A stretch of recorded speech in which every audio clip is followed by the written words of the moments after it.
మీరు గత 5 సంవత్సరాల్లో 17 మెడికల్ కళాశాలలు కడతామని చెప్పి కేవలం 5 మెడికల్ కళాశాలనే ప్రారంభించినందువలన మనకు దాదాపుగా ఈ రాష్ట్ర విద్యార్థులకు రావాల్సిన 1700 సీట్లు మనం నష్టపోయిన విషయాన్ని మీరు జగన్మోహన్ రెడ్డి నిర్వాహకం వలన ఈ రాష్ట్రంలో ఉండే విద్యార్థులు నష్టపోవడం జరిగింది. అంతేకాకుండా మీరు ప్రారంభించిన 5 మెడికల్ కళాశాలల్లో కూడా ఎన్ఎంసీ నేషనల్ మెడికల్ కౌన్సిల్ వారు కూడా అనేక రకాలైన రిపోర్ట్లు ఇవ్వడం జరిగింది.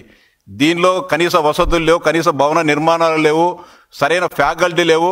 అయినా కూడా కేంద్ర ప్రభుత్వ ఆజమాయిషిలో కేంద్ర ప్రభుత్వ ఆర్థిక సహాయ సహకారాలతో నిర్మిస్తున్న ఈ కళాశాలలో కూడా మీరు చేయాల్సిన పనులు చేయట్లేదు, రాష్ట్ర ప్రభుత్వం సరిగా స్పందించలేదు అని చెప్పి ఎన్ఎంసీ రిపోర్ట్లు కూడా ఆ రోజు ఇవ్వడం జరిగింది.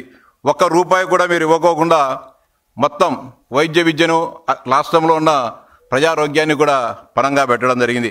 అంతేకాకుండా పీపీపీ మోడల్లో కళాశాలలు ఏర్పాటు చేస్తే ఈ రాష్ట్రంలో ఉండే పేద బడుగు బలహీన వర్గాల వారికి అన్యాయం జరుగుతుంది, రోగులకు ఇబ్బంది జరుగుతుంది, అదేవిధంగా వైద్య విద్య అభ్యసించే వారికి నష్టం జరుగుతుందని చెప్పి నానా యాగి చేస్తూ ఉన్నాం. సూటిగా అడుగుతున్న జగన్మోహన్ రెడ్డి, 2019 వరకు తెలుగుదేశం పార్టీ రాష్ట్రంలో అధికారం ఉన్నంత వరకు మెడికల్ కాలేజీలలో ప్రభుత్వ సీట్లు సాధించిన పిల్లలు కట్టే ఫీజు ₹15,000 మాత్రమే. మీరు అధికారంలోకి వచ్చిన తర్వాత వైద్య విద్యను ప్రైవేటు పరం చేసి వైద్య విద్యను బజార్లో అమ్మకానికి పెట్టిన ఘనత మీదని చెప్పి ఈ సందర్భంగా జగన్మోహన్ రెడ్డి గారికి సూటిగా చెప్తా ఉన్నా.